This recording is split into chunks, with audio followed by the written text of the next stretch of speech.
हे योगेश्वर, आपने मेरे कई प्रश्नों के उत्तर दिए। एक प्रश्न और पूछना चाहता हूं। सुना है कि मृत्यु के समय मनुष्य को बड़ा कष्ट उठाना पड़ता है, चाहे वो मृत्यु युद्ध भूमि पर किसी शस्त्र के घातक घाव के कारण हो या अपने आप आए। क्या मृत्यु को आसान बनाने का कोई तरीका नहीं है? हे अर्जुन, प्रश्न मृत्यु को आसान बनाने का नहीं है, बल्कि जीवन मृत्यु के चक्र से निकलकर मोक्ष प्राप्त करने का है। यदि मनुष्य मृत्यु के समय यह विधि अपनाए जो मैं तुम्हें बता रहा हूं, तो उसे तुरंत मोक्ष प्राप्त होगा और वो सीधा मेरे धाम को पहुंचेगा। वो गोपनीय विधि क्या है माधव? प्राण त्यागते समय अपनी सभी इंद्रियों के द्वार को रोककर तथा मन को हृदय में स्थिर करके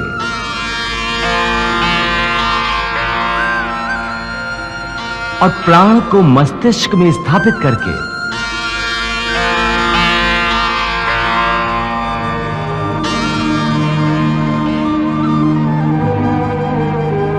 परमात्मा का स्मरण करते हुए ओम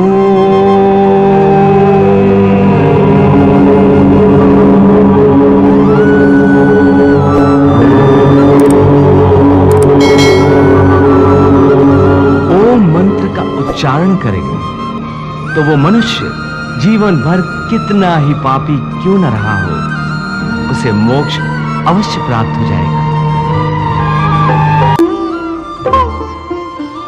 हे भोलेनाथ, प्रभु श्री कृष्ण कह रहे हैं कि मृत्यु के समय ओम शब्द के उच्चारण से पापी मनुष्य की आत्मा को भी मुक्ति मिल जाती है।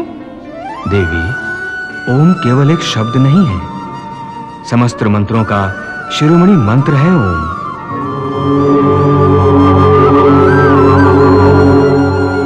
इसकी महिमा अनंत है। आध्यात्मिक साधना की सफलता का केंद्र बिंदु ओम है। सिद्धि प्राप्ति का सूत्र भी ओम है। ये वो कमंडल है जिससे सारा ज्ञान और सारी सृष्टियां उत्पन्न हुई हैं।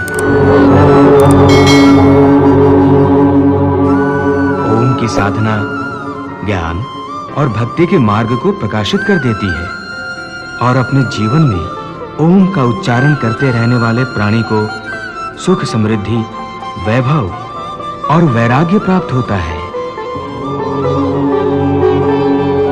प्रभु, ये बात तो मनुष्य के जीवन के संबंध में है, परंतु उसकी मृत्यु के समय ओम के उच्चारण का इतना महत्व क्यों है कि पापी मनुष्य के शरीर को शुद्धि और आत्मा को मुक्ति प्राप्त हो जाती है? देवी, मनुष्य के शरीर को ब्रह्मपुर कहा गया है।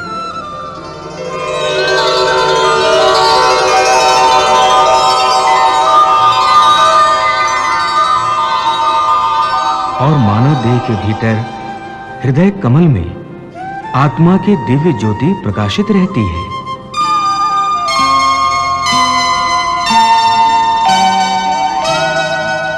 मृत्यु के समय जब मनुष्य ओम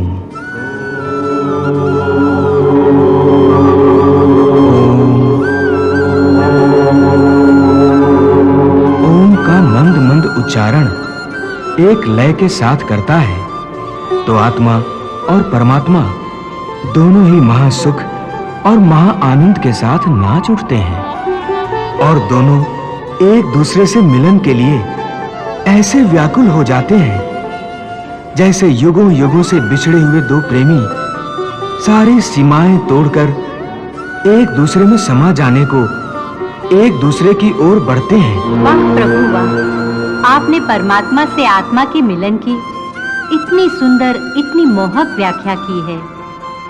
देवी, मानव शरीर को प्रभु ने मुक्ति का द्वार कहा है, परंतु मनुष्य इसके महत्व को समझ नहीं पाता।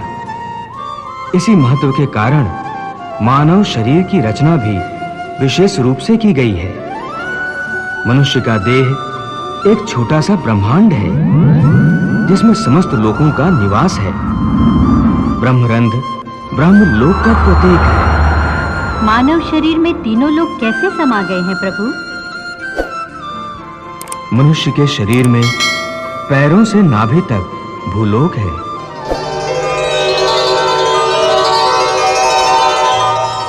नाभि से कंठ तक अंतरिक्ष,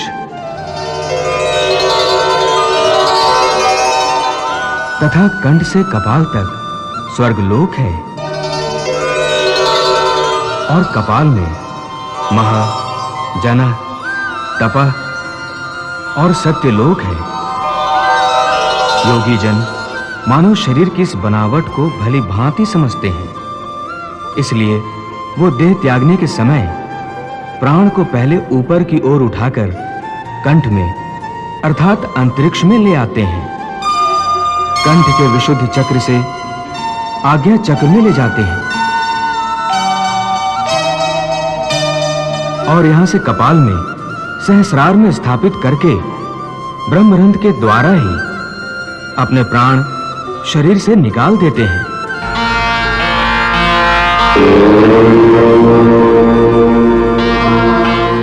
साधारण मनुष्य को इस विधि का ज्ञान नहीं होता, इसलिए उनके प्राण प्रायः दूसरे द्वारों से निकलते हैं।